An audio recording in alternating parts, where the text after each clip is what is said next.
धन्यवाद सभापति महोदय। हम ही को कातिल कहेगी दुनिया, हमारा ही कत्लेआम होगा। हम ही कुएं खोदते फिरेंगे, हम ही पे पानी हराम होगा। सभापति महोदय, सन 1947 में दिल्ली की जामा मस्जिद की तारीखी सीढ़ियों पर खड़े होकर के भारत रत्न मौलाना अबुल कलाम आजाद साहब ने कहा था कि मुसलमानों कहां जा रहे हो, यह है तुम्हारा मुल्क, यहां तुम्हारे आबाओ अजदाद की कब्रें हैं।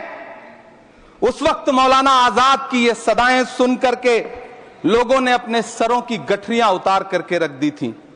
आज उसी दिल्ली में मौजूद देश की संसद में एक बिल आया है जो हमसे उसी जामा मस्जिद की सीढ़ियों के सबूत मांगेगा, जो उन्हीं सीढ़ियों के पास अपनी कब्र में सोए हुए मौलाना आजाद को फिर से कब्र से सदा देनी पड़ेगी कि ये जो कब्र है वो मेरी कब्र है, ये किसी सरकार की जागीर नहीं है। सभापति महोदय, मैं जहां खड़ा हूं इसी संसद भवन के सामने सड़क के उस पार अपनी कब्र में सोए हुए भारत के पूर्व राष्ट्रपति फखरुद्दीन अली अहमद की कब्र है। शायद अब उस कब्र से भी सदाएं आए कि ये कब्र मेरी कब्र है, ये सरकार की जागीर नहीं है। सभापति महोदय, मैं वक्फ कानूनों में किए जा रहे संविधान विरोधी बदलावों के खिलाफ बोलने के लिए खड़ा हुआ हूं। संविधान का आर्टिकल 14 हो, 29 हो, 30 हो, चीख चीख कर कहता है कि देश में सब बराबर के हकदार हैं। आर्टिकल 26 कहता है कि सबको अपने अपने मजहबी कामों के लिए मंदिर, मस्जिद, गिरजाघर, गुरुद्वारों का निर्माण करने का हक है और उसका रखरखाव का भी हक है। लेकिन डॉक्टर बाबा साहब अंबेडकर के संविधान को हर दिन कुचलने वाली ये सरकार देश के मुसलमानों से नफरत में इतनी अंधी हो गई है कि खुलेआम देश की संसद में देश सरकार के माइनॉरिटी मिनिस्टर साहब और होम मिनिस्टर साहब झूठ बोलते हैं और देश को गुमराह करते हैं, झूठ शब्द असत्य बोलते हैं। सरकार ने इस बिल का नाम उम्मीद रखा है। मंत्री जी कल से इसे देश के मुसलमानों के लिए नई उम्मीद बता रहे हैं। नहीं मंत्री जी, न तो यह बिल मुसलमानों के लिए नई उम्मीद है और न ही उम्मीद की नई किरण। सभापति महोदय, भाजपा ने पूरे देश में वक्फ के नाम पर कई सारे झूठ फैलाए हैं। आइए आज उनकी सच्चाई पर बात करते हैं। वक्फ ट्रिब्यूनल को संसदीय शब्द ऐसे बताया जाता है जैसे वक्फ ट्रिब्यूनल कोई मजहबी खाप पंचायत हो। सभापति महोदय, जबकि सच्चाई यह है कि वक्फ ट्रिब्यूनल भी तो सरकारी न्यायिक विभाग है जिसमें सरकार द्वारा नियुक्त जज होते हैं, जिसमें प्रशासनिक अधिकारी होते हैं, कहीं ऊपर से थोड़ी आ गए। सभापति महोदय, देश के गृह मंत्री जी ने इसी सदन में कहा कि वक्फ ट्रिब्यूनल के फैसले के खिलाफ कोई कोर्ट नहीं जा सकता, जबकि सच यह है कि वक्फ एक्ट 1995 की धारा 83(9) के तहत हाई कोर्ट वक्फ ट्रिब्यूनल के फैसले की न सिर्फ समीक्षा कर सकता है बल्कि उसे बदल भी सकता है। सच तो यह है कि वक्फ बोर्ड खुद अपनी जमीनों के लिए कई सारी कोर्ट में मुकदमे लड़ रहा है। सभापति महोदय, दिल्ली की जिन 123 संपत्तियों को लेकर कल माइनॉरिटी मिनिस्टर, होम मिनिस्टर साहब और अभी आदरणीय नेता सदन बात कर रहे थे, आइए उनकी सच्चाइयों पे भी बात करते हैं। 1911 में जब अंग्रेजी हुकूमत ने कोलकाता के बजाय दिल्ली को राजधानी बनाने का फैसला किया तो रायसीना हिल्स के चारों तरफ जो मुसलमानों की ढेर सारी जमीनें थी उनको एक्वायर किया गया और लुटियन को इसकी तामीर की जिम्मेदारी सौंपी गई। सेंट्रल विस्टा की तरह लुटियन जोन का मेगा प्लान तैयार हुआ, लेकिन उस वक्त के मुसलमानों ने उस वक्त की अंग्रेजी हुकूमत से अपनी इबादत गाहों को बचाने के लिए लड़ाई लड़ी। मामला ब्रिटिश गवर्नमेंट तक पहुंचा। तब यह तय हुआ कि वो जो धार्मिक स्थल हैं उन्हें जस का तस रहने दिया जाएगा। इंडिया गेट के बगल वाली मस्जिद हो, जाब्तागंज, सुनहरी बाग मस्जिद हो, पार्लियामेंट रोड वाली मस्जिद हो, ऐसी 123 संपत्तियों के मैनेजमेंट के लिए 1913 में मुसलमान वक्फ वैलिडेशन एक्ट बना और उसके बाद एक नया शहर बसाया गया जिसे लुटियंस जोन का नाम दिया गया। फिर 1943-45 के बीच एक और समझौता हुआ आजादी से पहले उसके तहत काफी सारी वक्फ जायदादों को सुन्नी मजलिस औकाफ बनाकर उसके अंडर किया गया ताकि उसकी देखरेख की जा सके। गृह मंत्री जी 2 दिन से सदन में जो बात कह रहे हैं वो दरअसल 123 संपत्तियां उसी सुन्नी मजलिस औकाफ के तहत आती है। सभापति महोदय, आजाद भारत आजाद हुआ। आजादी के बाद भारत में 1954 में वक्फ एक्ट लागू हुआ, जिसकी धारा 9 के तहत 1964 में केंद्रीय वक्फ काउंसिल का गठन हुआ। दिल्ली की वही 123 प्रॉपर्टीज को 1970 में सर्वे गजट करके गजट नोटिफाई किया गया। इसके निपटारे के लिए पूर्व प्रधानमंत्री इंदिरा जी के द्वारा 1974 में एक बर्नी कमेटी बनाई गई।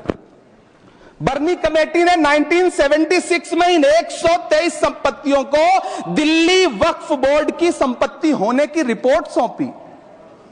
उस रिपोर्ट के आधार पर 1984 में कांग्रेस सरकार ने उन 123 प्रॉपर्टीज को दिल्ली वक्फ बोर्ड को सौंपने का फैसला किया, जिसके खिलाफ विश्व हिंदू परिषद कोर्ट गई। मामला 2011 तक पेंडिंग रहा। फिर 2011 में कोर्ट ने सरकार को आदेशित किया कि इसका निपटारा करो। तब 2013 में तत्कालीन यूपीए सरकार ने दिल्ली की उन्हीं 123 जायदादों को बर्नी कमेटी की सिफारिशों के मुताबिक वक्फ बोर्ड के हवाले किया। यही वो प्रॉपर्टीज हैं जिनके नाम से गृह मंत्री जी कल से कांग्रेस को कोस रहे हैं। फिर आई 2014 में भाजपा की सरकार, जो तब से इन जमीनों को हड़पने की साजिश कर रही है। जिस बिल को मुसलमानों के हुकूक की हिफाजत करने वाला बिल बताया जा रहा है, उसी को पेश करने के लिए और उस पर बात करने के लिए लोकसभा में भाजपा सरकार के पास एक भी मुस्लिम सांसद नहीं है। जिस वक्त, मैं लोकसभा कह रहा हूं, सुना करिए, जिस वक्फ बिल को मुस्लिम महिलाओं को हक दिलाने वाला बताया जा रहा है, उसे संसद में पेश करने वाली पार्टी के पास न तो राज्यसभा में, न लोकसभा में, न देश की किसी विधानसभा में एक भी मुस्लिम महिला सदस्य नहीं। कल किरण रिजिजू जी कह रहे थे कि रेलवे की जमीनें देश की जमीनें हैं, डिफेंस की जमीनें देश की जमीनें हैं। हां मंत्री जी, हैं, बिल्कुल हैं। ये जो वक्फ की जमीनें हैं, ये हमारे पुरखों ने धार्मिक कामों के लिए डोनेट किया है। तो हम भी तो इसी देश के नागरिक हैं, हम भी तो इसी देश के बेटे हैं। तो वक्फ की जमीनें भी तो इसी देश की जमीनें हैं, उनको पराया क्यों बोलते हैं आप? सभापति महोदय, अशफाकुल्लाह खान जब फैजाबाद की जेल में फांसी के फंदे पर झूल रहे थे, तो इसी देश की जमीन के लिए झूल रहे थे ना। सभापति महोदय, अंडमान की जेल में काला पानी की सजा काटकर अपनी जान देने वाले मौलाना फजले हक खैराबादी हो या शेर खान अफरीदी हो, वो भी तो इसी जमीन के लिए अपनी जान दे रहे थे ना। सभापति महोदय, पाकिस्तान के खिलाफ लड़ते हुए अपनी जान देने वाले महावीर चक्र विजेता ब्रिगेडियर उस्मान हो या पाकिस्तान के पैटर्न टैंक उड़ाने वाला परमवीर चक्र विजेता वीर अब्दुल हमीद हो, वो भी तो इसी जमीन के लिए अपनी जान दे रहा था ना। और मंत्री जी, मैं इस सदन में अलग ऐलान ये कहता हूं कि जब भी इस देश की जमीन को लहू की जरूरत होगी, आपसे 2 कदम आगे इमरान खड़ा मिलेगा। ये मैं आपसे यकीन दिलाते हुए कह रहा हूं। सभापति महोदय, मैं सरकार से कहना चाहता हूं, हमसे हमारी इबादत गाहें तो मत छीनिए ना, हमारे घरों पे बुलडोजर तो मत चलाइए ना, हमारी कब्रों में तो हमें सुकून से सोने दीजिए ना। सभापति महोदय, माइनॉरिटी मिनिस्ट्री का बजट कट करके, मुस्लिम बच्चों की स्कॉलरशिप बंद करके अब सरकार कह रही है कि हम वक्फ की आमदनी से गरीब मुसलमानों का भला करेंगे। गुजरात की बेटी बिल्किस के बलात्कारियों की रिहाई के बाद उन्हें माला पहनाने वाली लोगों के नेता ये कह रहे हैं कि यह बिल मुस्लिम महिलाओं को उनका हक दिलाएगा। धन्यवाद मोदी जी, क्या बढ़िया सौगातें मोदी दे रहे हैं आप। पहले हमें गुजराते मोदी दिया, आप सौगातें मोदी दे रहे हैं। लेकिन यह सरकार इतना याद रखे कि इसी ठसक के साथ देश की संसद में सीए का कानून भी लाया गया था और कहा गया था बड़े बड़े भाषण देकर के कि पड़ोसी देशों से हिंदू भाइयों को ला करके यहां नागरिकता दी जाएगी। लेकिन मैं आपके संज्ञान में लाता हूं सर कि पिछले इतने दिनों में इनसे नागरिकता लेने के लिए 2000 व्यक्ति भी नहीं आए, जबकि इसके उलट इन्हीं की सरकार में पिछले 10 साल में 15 लाख से ज्यादा भारतीयों ने भारत की नागरिकता छोड़ करके दूसरे देश में जाकर के बस गए। यह हुआ उस कानून का अंजाम। सभापति महोदय, इसी तरह की जिद के साथ किसानों के खिलाफ भी कानून लाए गए थे। जिस तरह आज वक्फ के फायदे गिनाए जा रहे हैं, उसी तरह से किसानों को भी कृषि कानूनों के फायदे गिनाए गए थे। लेकिन अंजाम क्या हुआ? 700 किसानों की शहादत लेने के बाद सरकार को अन्नदाता किसानों के सामने घुटने टेकने पड़े और कृषि कानून वापस लेने पड़े। जिल्ले इलाही, जमहूरियत जो है वो नफरत और ठसक से नहीं चलती है, अकड़ से नहीं चलती है, उसमें सबकी हिस्सेदारी जरूरी है। कल देश के माइनॉरिटी मिनिस्टर ने लोकसभा में खड़े होकर एक शेर सुनाया था कि मुझसे कोई बदगुमान न हो, तो मैं उन्हें एक शेर सुनाना चाहता हूं कि मैं आज जद पे हूं तो इतना खुशगुमान न हो, मैं आज जद पे हूं तो इतना खुशगुमान न हो, चराग सबके बुझेंगे हवा किसी की नहीं। नीतीश कुमार जी हो, चंद्रबाबू नायडू जी हो, चिराग पासवान जी हो, जयंत चौधरी जी हो, देवे गौड़ा जी हो, जीतन राम मांझी जी हो, सबको समझना पड़ेगा कि जब जंगल में आग लगती है तो न वो बरगद बचते हैं जो हवा को आंधी में तब्दील करते हैं, न वो बांस बचते हैं जो आपसी रगड़ से चिंगारी पैदा करते हैं।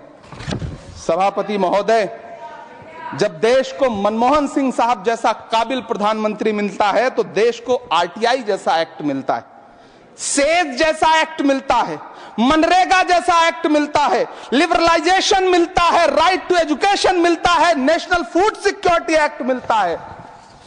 लेकिन जब देश को सौगातें मोदी मिलती है तो क्या मिलता है? सीए मिलता है, फॉर्म्स लॉ मिलता है, आर्टिकल 370 मिलता है, इलेक्टोरल बॉन्ड जैसा एक्ट मिलता है और वक्फ अमेंडमेंट एक्ट जैसे बिल देश को मिलते हैं।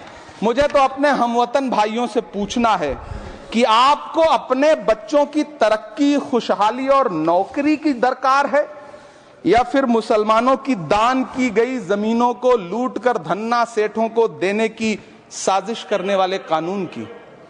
सभापति महोदय, यह सरकार रात के 3 बजे तक पूरे देश को जगा करके संसद में अपने ही नागरिकों को नीचा दिखाने के लिए वक्फ बिल ला रही थी, तो उधर रात के 1:30 बजे अमेरिका हम पर 26% टैरिफ लगा रहा था।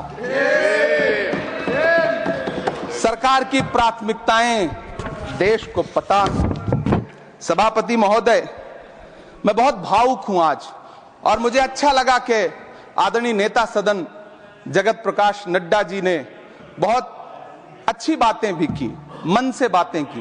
क्योंकि उनके नाम में प्रकाश जुड़ा है तो मैं उनमें हमेशा एक रोशनी की किरण देखता हूं। मैं उनके सामने बहुत अदब से यह बात कहना चाहता हूं कि चरागों के सफर में दबदबा हो आंधियों का तो फिर अंजाम जुल्मत के सिवा कुछ भी नहीं होगा। यह दुनिया नफरतों के आखिरी स्टेज पर है, इलाज इसका मोहब्बत के सिवा कुछ भी नहीं होगा। मैं भावुक हूं, मेरी पलकें गीली हैं। अगर देश की एक बहुत बड़ी आबादी को लगता है कि आप उसका भला करने के लिए नहीं बल्कि उनकी इबादतगाहों, उनकी कब्रिस्तानों, उनकी खानकाहों को बर्बाद करने का बिल ला रहे हैं, तो फिर आप अगर समझाने में नाकामयाब रहे हैं तो यह आपकी नाकामयाबी है। पहले समझाइए, उसके बाद कोई बिल लेकर के आइए, तब शायद हम आपका इतनी पुरजोर तरीके से विरोध ना करें। लेकिन सभापति महोदय, मैं अंत में सिर्फ इतना कहना चाहता हूं कि इस बिल में जो भी पॉइंट्स दिए गए हैं, बॉम्सी पोर्टल देख लीजिए, सरकार का झूठ आपको पकड़ में आ जाएगा। हम डरे नहीं हैं, हम सिर्फ सरकार से अपील कर रहे हैं कि हमें अपना समझिए। हम आपके अपने हैं, इस देश के नागरिक हैं और आप ताकत में हैं। संख्या बल के आधार पर बिल हो सकता है आप पास करा ले, लेकिन आपको यह बात समझनी पड़ेगी कि हम तो वो तारीख हैं, जहनों में रहना है जिसे कागजी पुर्जे नहीं जो फाड़ डाले जाएंगे। जिस जमीन पर मैं खड़ा हूं यह मेरी पहचान है। आप आंधी हैं तो क्या मुझको उड़ा ले जाएंगे? आपको यह बात समझनी पड़ेगी।